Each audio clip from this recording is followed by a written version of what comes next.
Hello.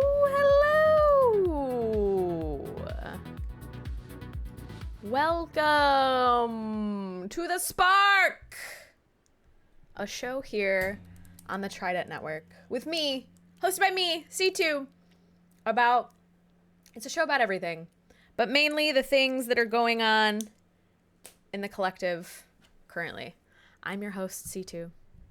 I'm very tired today.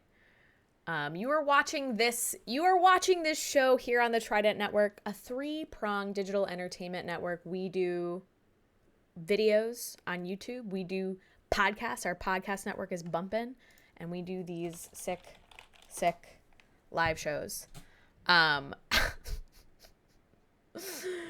if you want to, I'm laughing because it's so rainy out today. And I'm talking about such a bummer topic today. If you want to support Trident, you should definitely sub. If there's a sub button, you should click on the sub button. And if you have already subbed on Twitch, we are forever grateful. That is super helpful. It helps us be able to pay our creators, which is one of the main goals Trident has, is to always pay and compensate our creators fairly. But even just watching the shows and subscribing and commenting and being present helps us as well. Today's topic is it was such a bummer topic. Not that I was like, you know what, let's talk about the most bummer thing I could think of. But today's topic is low self-worth programming. The reason I'm talking about this is because I am experiencing reprogramming my low self-worth programming, and I'm also witnessing other people reprogramming their low self-worth programming. But it's like a sticky, gross, not fun. It's not a fun subject to talk about. And I didn't get to have my big coffee today. I usually have a big coffee. I didn't get to have my big coffee, so I'm a little sleepy. I do have some chai tea, but it's also raining today. So I'm like, cool, I'm just gonna pull up a chair and talk about my least favorite topic, but that I think is necessary to talk about and divulge about: low self-worth programming. So to me,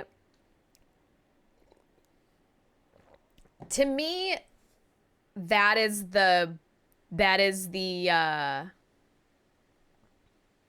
voice that's like, you're not good enough. You do things wrong. But I also think it comes for different people. So for me, it's a voice that says you're not good enough. It's a program that says you're not good enough. And then it's everything in my life that proves that.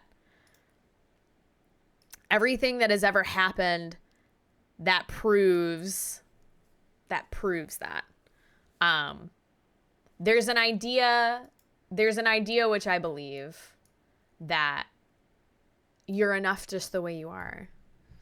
You're enough as soon as you get here. You exist, and that is enough. And there's the good and the bad argument that you can have, that we love to have, about if you're a good person, and if you're being a good enough person, and if the things that you do are enough, and if people like you, and we can, you do the dance. But there are some people who were programmed with high self-worth. There are some people who, God bless them, know that they are enough. They were shown by the people who raised them that they were enough. And I think that that's great, because without that programming, without anybody else to model that, who would we model after? But I am not one of those people. I have a pretty hefty stream, pretty hefty amount of low self-worth programming that I have been introduced over and over again throughout my life. So now it feels like it comes in waves. I do remember a time in my life where it felt like I was always going to feel bad. And I guess that's the beginning of an awakening, where you feel as though you feel as though you're like, I feel like things could be better. I feel like my life could be better. I feel like I could do better, or I could feel better, or other people don't feel like this. And I attribute most of my, I attribute most of my suffering to a low self-worth program. It stands to reason that a lot of the structure in the society that we have currently, I always blame the structure of society. It's very easy to blame the structure of society, you see. But it stands to reason that the structure of society that we have currently benefits from all of us, or as many of us as it can have, as many of us as it can indoctrinate into low self-worth programming. It stands to reason that is beneficial to a society that wants to sell you things to make you enough. There's a very potent, I don't know what it's like in other countries, but there's definitely a very potent drive to try and get enough things outside of us to make us enough. To try and get as many things, if we can just have the correct amount of stuff, then I will be enough. Then I'll feel okay. Then I won't feel this like sense of dread, or this sense, whatever you have it. I don't know what it's like for other people. I would like to really know. It's a really tough topic to talk about, I've found. Unless you're in a space with people who are comfortable recognizing their patterns, which I have only recently become comfortable with recognizing some specific low self-worth patterns, where I'm like, oh, I thought it does this funny thing where I thought certain things I didn't do because I didn't want to, or I think there were certain things I didn't do or didn't accomplish because of whatever X, Y, Z reason. But it actually turned out that I didn't think I was good enough, which is like a recurring theme. I think a lot of people deal with it, and some people don't, but I think a lot of people do. And it's hard to pinpoint. It's hard to tell, especially too if you're neurodivergent, because I think there are certain things that people who are neurodivergent don't fuck with because it's not beneficial to them, or they see the ways in which it's not beneficial to them. But I also think that there are certain things that we don't fuck with, we don't participate in, because we don't think we can. There's a lot, and especially if you were diagnosed neurodivergent in some way when you were a youth, you probably spent a very long time being told that you weren't good enough, being told that you couldn't do things and this and that. And it's probably the most painful program I ever have to deal with. And even saying it like I have to deal with it, as if it's not like a pleasure to reprogram. And it's pervasive, and it's all around. And especially if you've put yourself in a position where you are then dealing with people who expect your low self-worth programming to exist, people who expect your it's not groveling, what's the word, your behavior to be of a low self-worth capacity. And I think it's different for everyone, because you could really love yourself and still have the programming in place. You could really love yourself but also still have this idea that you're not good enough for the things that you want, or for the things that you're interested in, or for the people that you like, or it's not even like something that can take over your whole life. But I think left unchecked, it can consume your life. But I've been working on mine. I've been working on my low self-worth programming and what that means for me in certain contexts. I think it's helpful. I only think, and I'm not going to be like, therapy is not helpful. I think therapy is helpful. I think therapy is incredibly helpful. I went to therapy for a long time. And would go back if I could ever find a therapist that I actually like. That's the other thing about therapy, is that talking about it is great. Knowing why something is happening is great. Really hard to find somebody that you trust, who you trust their professional opinion, their professional objective opinion, because every industry has its issues. And part of the issue with the psychological industry is that those people have their own issues. And you really want to find somebody who can't project their shit onto your shit, because then you're just running in circles with someone you're paying to run in circles with. I think it's helpful to know. I do think it's helpful to know where a program comes from. And two, sometimes when you start searching for a why, it's endless. The reasons that you are running a low self-worth program could be endless. Could be forever. Could be for your whole life.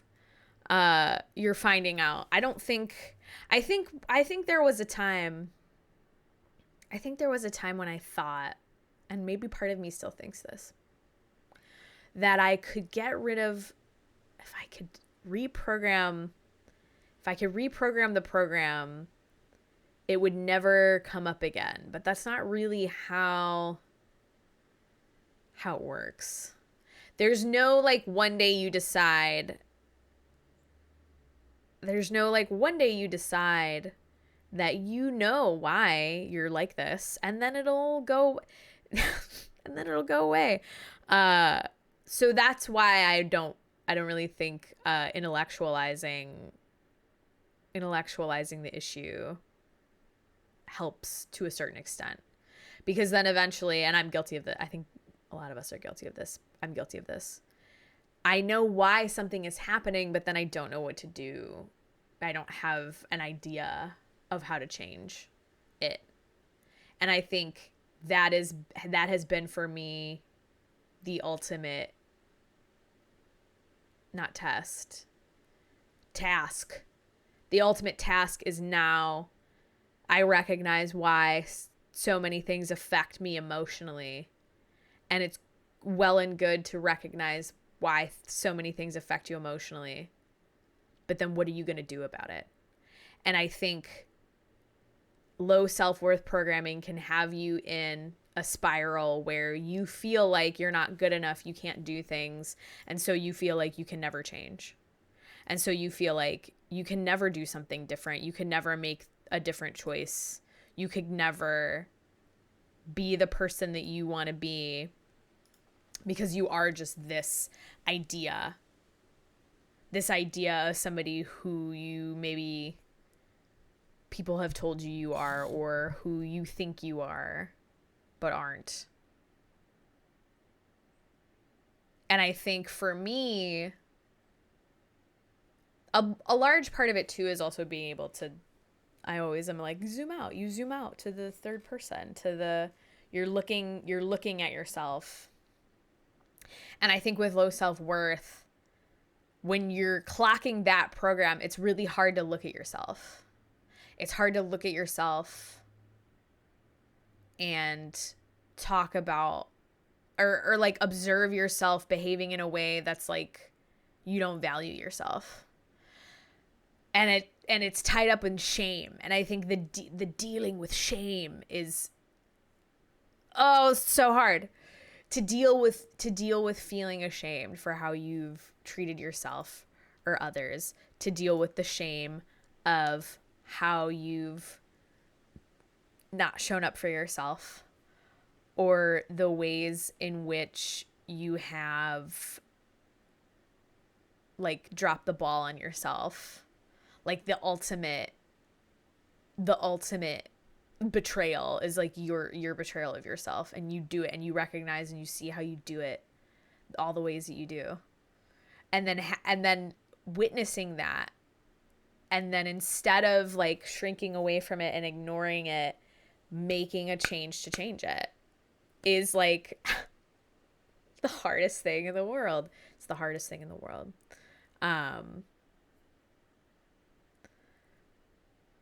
But when you zoom out, you can see that it'll just keep happening if you don't. So I don't know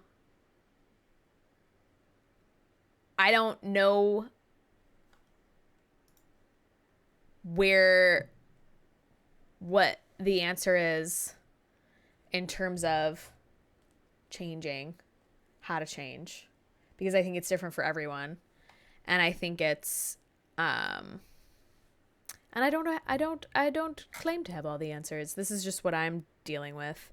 I just know that all of the things that my brain, I just know that all the things that my brain is going to run me into the ground about are fake.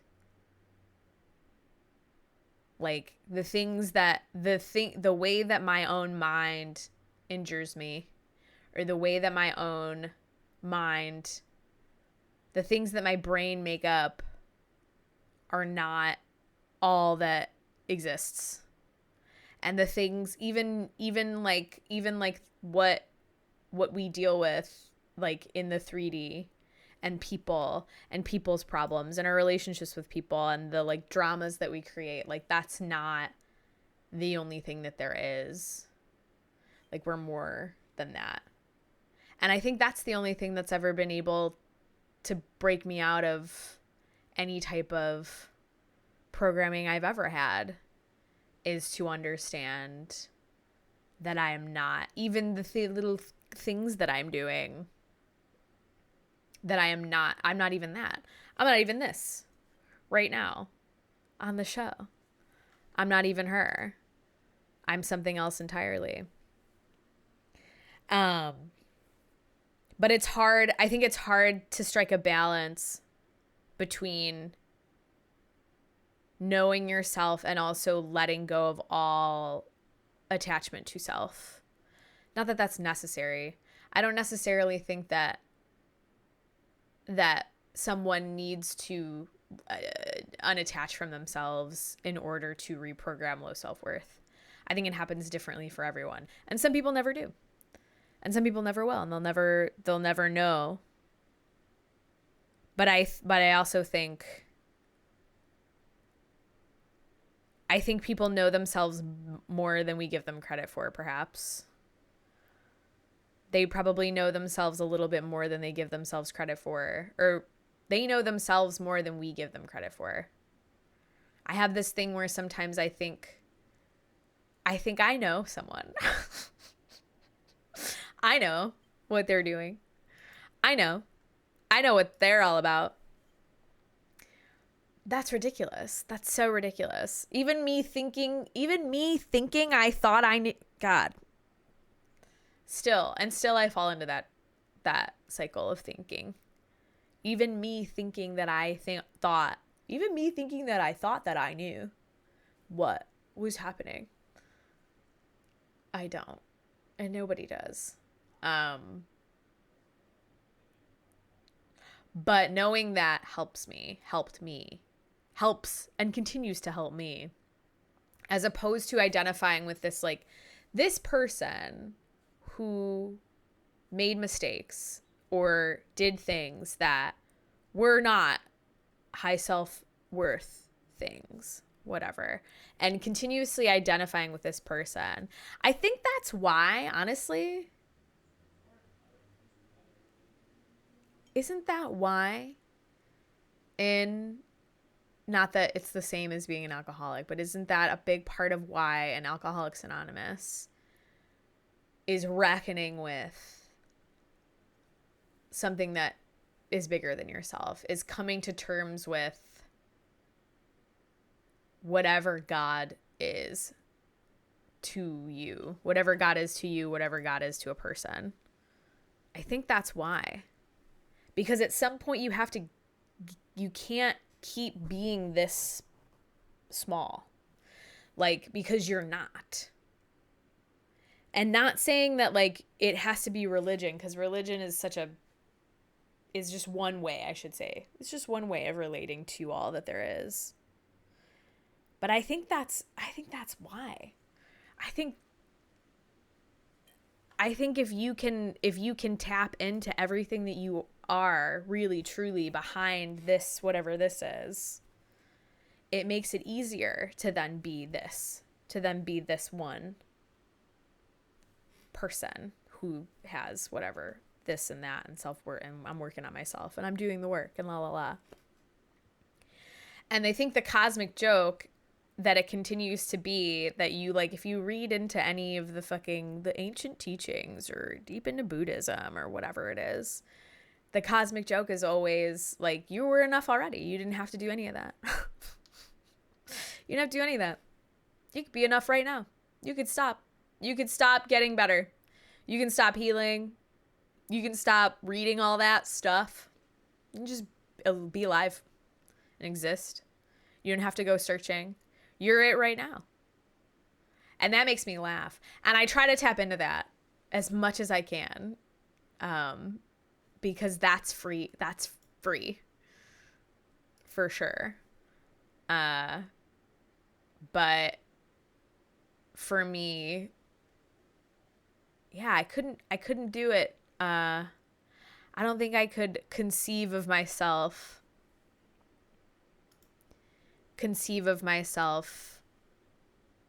just as myself. I think that would upset me more. That would just cause distress. Well, and I guess if you change your perspective, that's what happens. You just change your perspective, and then you can't ever see yourself the same way as you used to see yourself. But that's the only thing that's been able to open up any kind of spaciousness to, like, actually exist, as opposed to beating myself up forever. That's the thing. But that's what I've been working on. I've been working on thinking about observing in others low self-worth programming. And I think it hides. I don't think we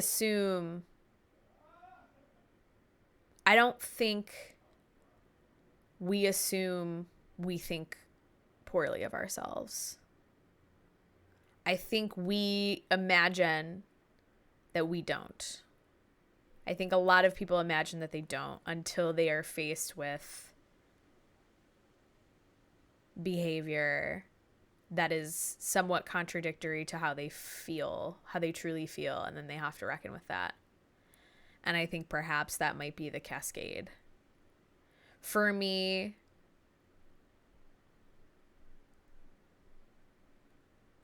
there's a difference. It's always the difference between, like, what do I actually want to do, and what am I able to do? And how do those things line up? There are things that I like, and then I guess when you so if you're trying to, I think this is the thing that I have a hard time with. Are there not things I can't do, or are there things that I just don't believe I can do? Interesting that. Have you ever met someone who just believed in themselves so much that then you could believe in them? Or have you ever met someone, here's the other side of that. Have you ever met someone who believed in themselves so much and you really didn't believe in them and you thought it was crazy that they believed in themselves so much, but then they did succeed? Or have you ever not believed in someone so much and then they failed? And then what's the difference between that? Like, what's the difference? Is it that the person who didn't believe in themselves was wrong or was right? Or was it that they didn't believe in themselves enough? And are there things, could you do anything? Could you conceivably do anything that could be done if you believed in yourself enough? And then I think people would be like, well, you couldn't fly. You couldn't fly if you believed it enough. If you believed yourself enough and jumped off a building, you couldn't fly. But then there are other people who are like, if you really fucking believed in yourself enough, you could. That is the intersection that I am very curious about and interested in and experimenting with. If I really, really see it, if I can see it, and I think there are certain things that you do and certain things that some people do, they can't see it. So you're trying, and I think that's where part of it, I do believe truly what every famous person, what every successful person says, like, you got to believe in yourself. I do think that is it, but that is the very shortened version of what it means to prove something to yourself, because you believe in yourself and then you have to actually make it happen. And I'm sure there have been plenty of people who've believed in themselves so much and still didn't get it. But then is the question, and then I'm like chasing that question, did they not really believe in themselves? Did they not really truly believe that it could be them, and that's why it didn't work? But I think that's like a quantum issue. I don't think that that's something that you could prove. That's just like a fun party question. Do you believe that if you believed in yourself enough to jump off a roof and fly, could you? But you would have to believe it so much. And then that goes into our understanding of reality, depending on your understanding of reality. I do think that if somebody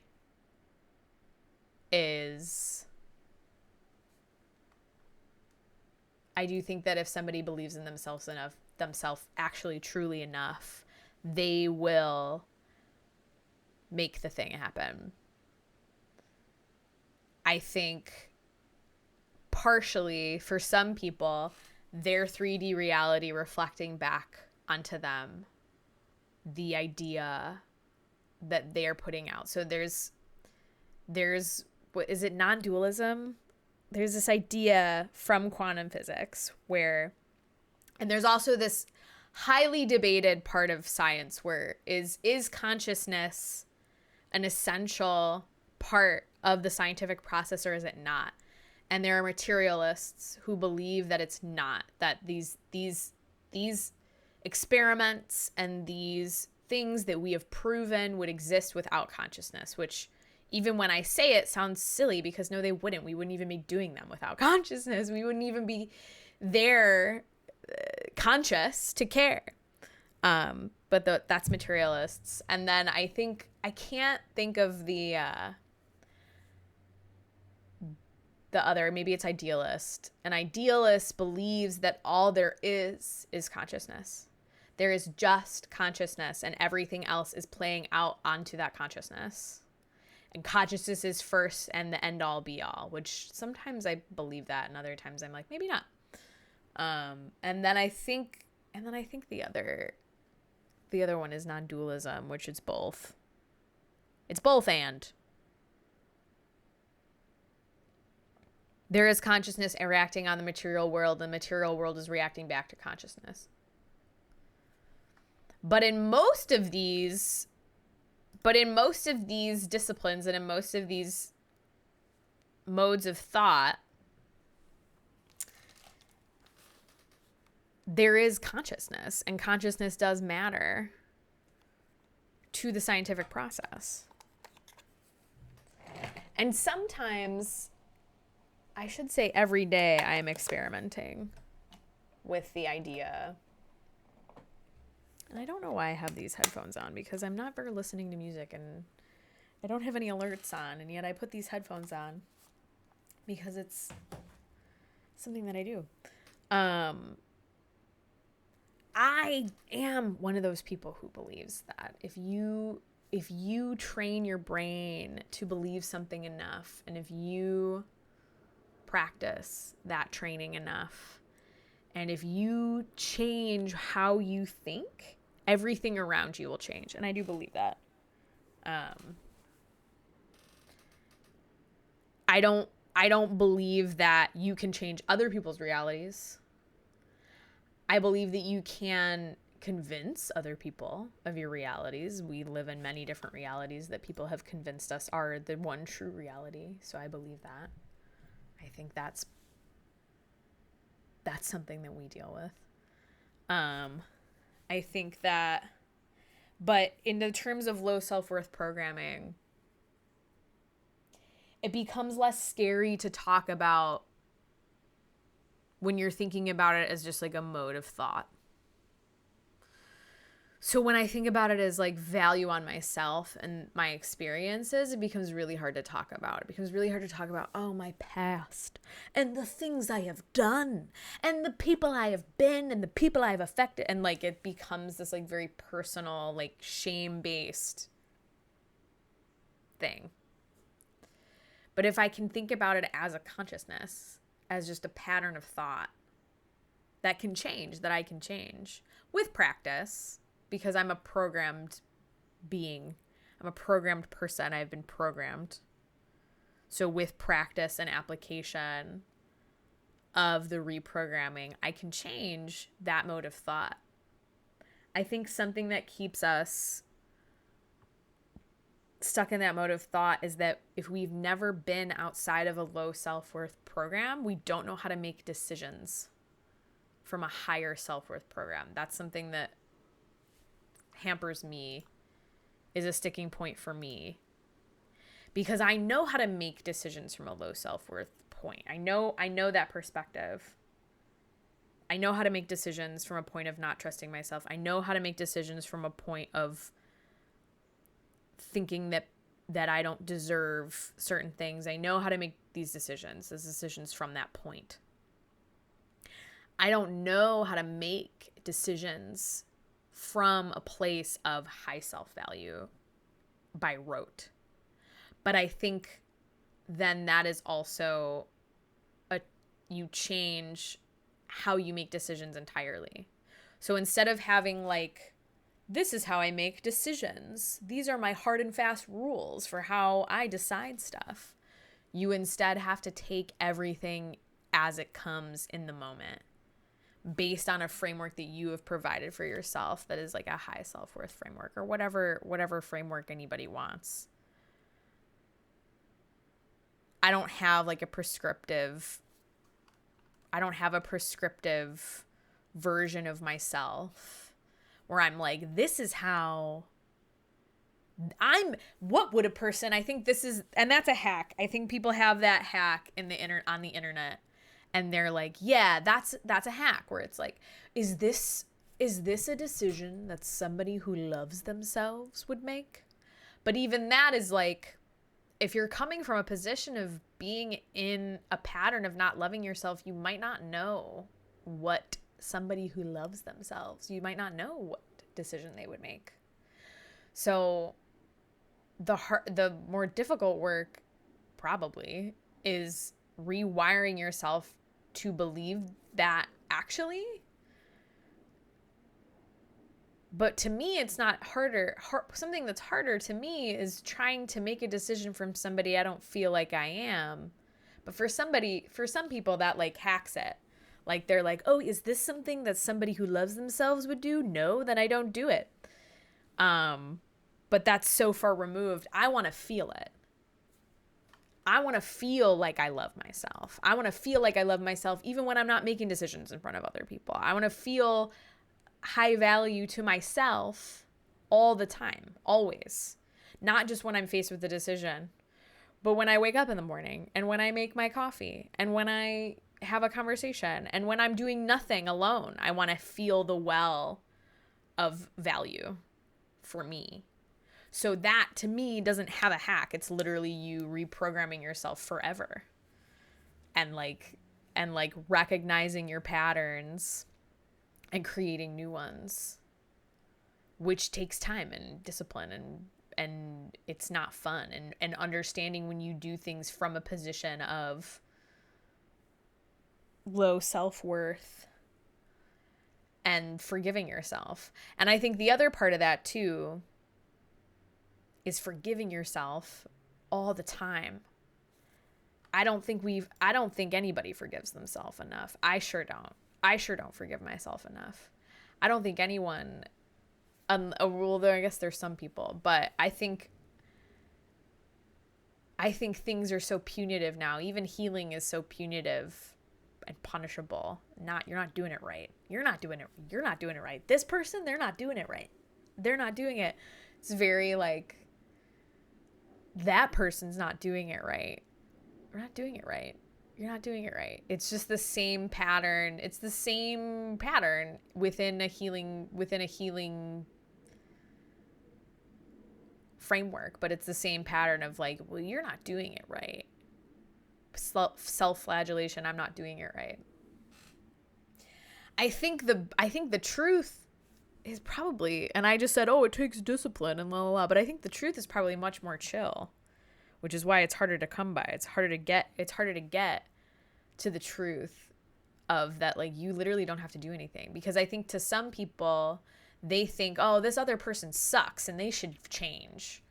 And I think easing up on yourself creates change. Giving yourself space to exist creates change. Giving other people space to be themselves creates change. Forgiveness creates change. Discipline comes easier, probably, in my experience, when I'm not so shitty to myself about stuff. But I recognize that we exist within structures that are very coercive and are very limiting to who we truly are, what we truly are. It's rare to have a situation where I guess when you're young, when you're being programmed, it's rare to have a situation in which you are, like, even when you're a child, like, respected. Do you imagine being respected as a child? No way. I was not respected as a child. And I didn't think I deserved respect as a child either. Everybody told me I was a little, you tell kids that they don't know better, that they're little shits, they're misbehaving, they're bad. And then everybody believes them. Everyone believes them. And the kids believe it, and then they feel like shit. But then does it ever go away? I think for some people it goes away.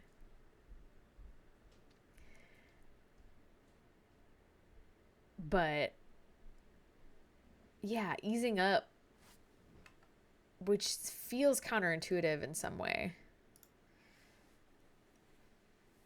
But I think that's part of expansion. You make room and then you see all this empty space and you're like, what do I fill this in with? Love. The answer is love. It's love. You fill it in with love. I think we get distracted by success and chasing things and getting distracted and wanting things and people and places. And it's the same program as, like, I'm not enough. So if I get all this other stuff, then I'll be enough. when the practice is being enough just the way you are right now without changing. And I think in the beginning of this monologue, is it the longest monologue in the world?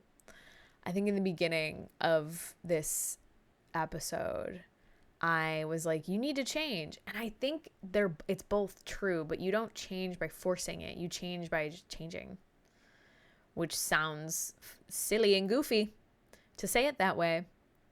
But I think change just happens. You just shift because you are allowing yourself to be exactly who you are.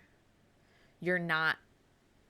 It's hard to say. I think that's the hardest thing too, is figuring out, what are you repressing something? Like, are you pushing something away, or are you overlaying something? Are you adding something extra?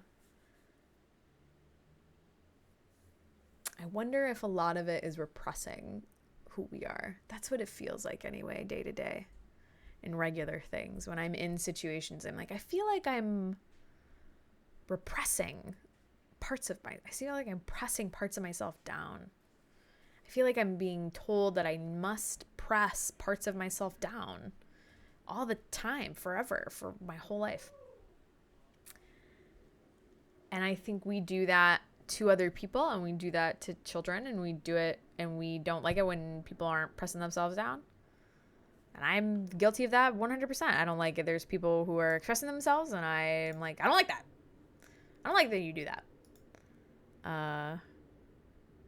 But I think that letting yourself out a little bit creates change, because if you can be a certain way,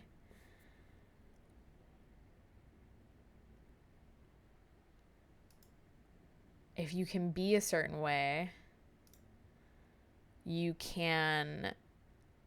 don't react. I think this is the math that's like mystery math to me. If you can be a certain way, then you actually don't have to. If you allow yourself to be who you are, then you're not going to be behaving in a way that disrupts you, because it'll all be flow. I think people initially, they want to get help because they feel like they need to change because they're like behaving poorly, or they're acting bad, they're acting out, or whatever. They feel like they're behaving badly or poorly. So they want to get help, which is a fine reason. You just want to get along with people better. So you want to be better. You want to change. But I think we try to be the way that we want to be. And that's my issue. That's my beef that I have, where I'm like, I keep trying to be a way that I think is good, as opposed to just being myself. I keep trying to be a way sometimes where I'm like, this would be good. It's like, you can just be yourself. But the math on that is hard to do, because sometimes when you're yourself, the people that you love, or the people that are in your life, don't like that, and they want you to be different. Part of it too probably is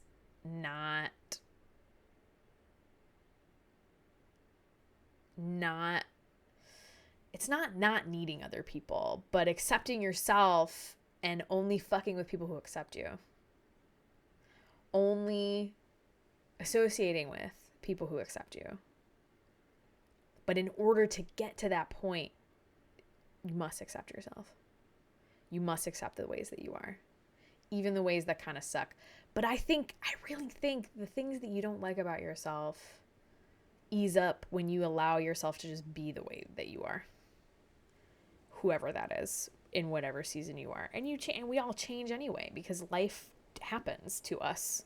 Life happens, or it should say, life happens for us. I say that very tongue-in-cheek, because when somebody's going through something, and you're like, it's happening for you. And they're like, okay, you say that when you're in the hospital dealing with this, that, and the other thing. But I think everything that I've come back around to that gives me expansion is what's the word? Acceptance,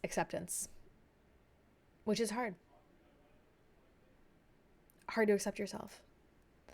It's hard because maybe there's a different reason for everybody. Why would it be hard? Why is it hard for me to accept myself? Oh, I want to be perfect. I just want to be perfect. I want to be perfect this exact way I think I should be, and everyone should be. I want to be perfect. I want to be perfect. And not in the way that other people think are perfect, but in the way I think it's perfect, which is different. And even more special than what would regularly be considered perfect. When you see traits of other people, you wish you could grab them and Frankenstein them into a person that you could be, and then there you are. You're the perfect person, and nothing you do or say has ever been wrong, and you've never been wrong in your life. I think and a lot of it too is protecting yourself from pain, which is a necessary part of being alive in a body existing. I would love to protect myself from all pain. Please. That's what I would like. I would like to never feel pain ever again. That's what I would like. And I'm going to try my darndest to do something about that. But I don't think that that's realistic. I think that is, you could. Enough people do. You can do whatever you want, actually. I'm just talking. But, yeah. Accepting that even as I accept myself and be myself and become myself and embrace the parts of me, all of the parts of me, whatever I deem good and bad, I will still feel pain. Nothing will diminish that. The people I love will die, and I will die one day, and not in a macabre way, just in a way where, so I better get busy loving and accepting myself so I can feel that love and acceptance very much. I think it is also the repression, depression of ourselves protects us as much as we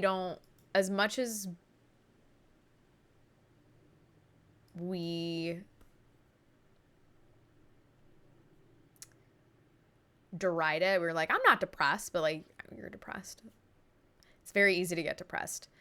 And I think about depression. I don't even think about depression as like this, like, I don't think of depression as like a season or like whatever, like, I don't think about it as something that can't happen to people. I think it happens to many people. And I think it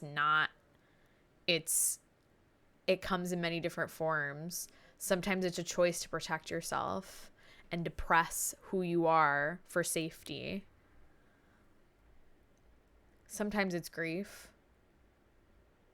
But I also think you can grieve for a version of yourself that you've decided not to be, that you want to be, but you have decided not to be them because it is in your eyes in this moment too difficult to be them. So you would rather just pretend you are someone else who it might be easier to be, but then you are depressing yourself in favor of this other person who maybe it's easier to be that person. And probably in the past, we still have bigotry now. We still have the bigotry now. And probably in the past when there were a lot more, there was more war back then. We're just now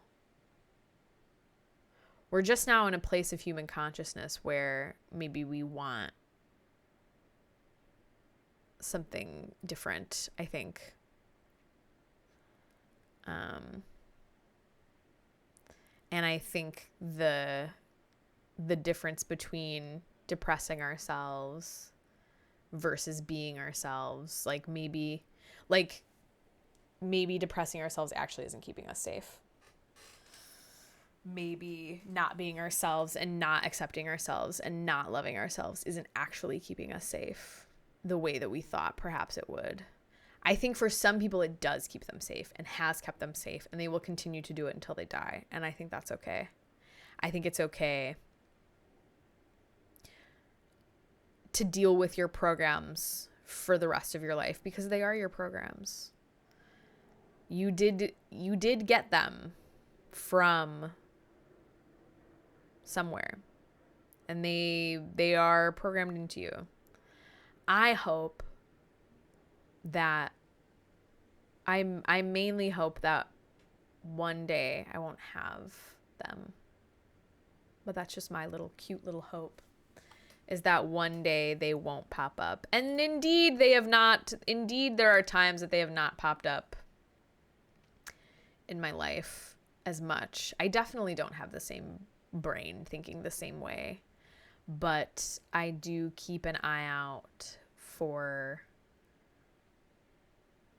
my brain trying to sabotage me, and perhaps accepting the programs is part of it too. Definitely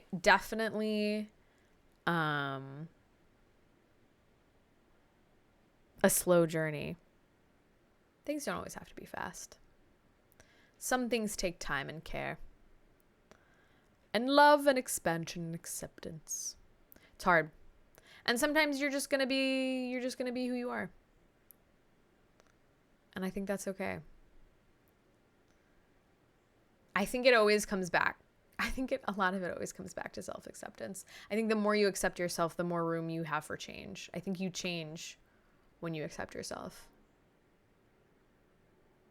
But it's kind of like you can't look it directly in the eyes. You can't look at yourself directly in the eyes and be like, I love you, if you don't believe it. You must truly accept yourself. And sometimes, some days, some weeks, some months, that takes a lot more effort because you have been trained to not. It's keeping yourself safe not to love and accept yourself. So I do not begrudge myself for sometimes not being able to. And I think that'll be good. Low self-worth programming bothers a lot of us. But really, it's probably just you wanting to be loved and accepted. So that's what I'm working on. Loving and accepting myself. And I think a lot of people are. And it's beautiful. It's beautiful to witness, I'll say. But I think that's good. I talked for an hour. Pretty sick. That was this low self-worth program episode of The Spark here on the Trident Network. Thank you to anyone who came and hang out. Next month, we're going to have another Trident member, Kayla from the Witching Hour. She is going to be our guest here on the it's not a podcast, it's a show. Here on the show, she's going to be talking about living a life that is yours and being free and loose in the world. So I'm excited to talk to her about that. Please keep up with us on our socials. And definitely subscribe. All of the subs, you can subscribe to us. You can get us on our Patreon. Please follow us on Instagram. Please follow us on Twitter. We have a lot of really cool shows. We have live shows. We have podcasts. We have YouTube videos. We're really doing the dang thing. So if you can follow us, help us out in any way, that's always appreciated. I had a nice little time talking here on the Spark. I love the Spark. And I'll see you guys next month. Every third Sunday, we do this one. So I'll see you all very soon. I love you all.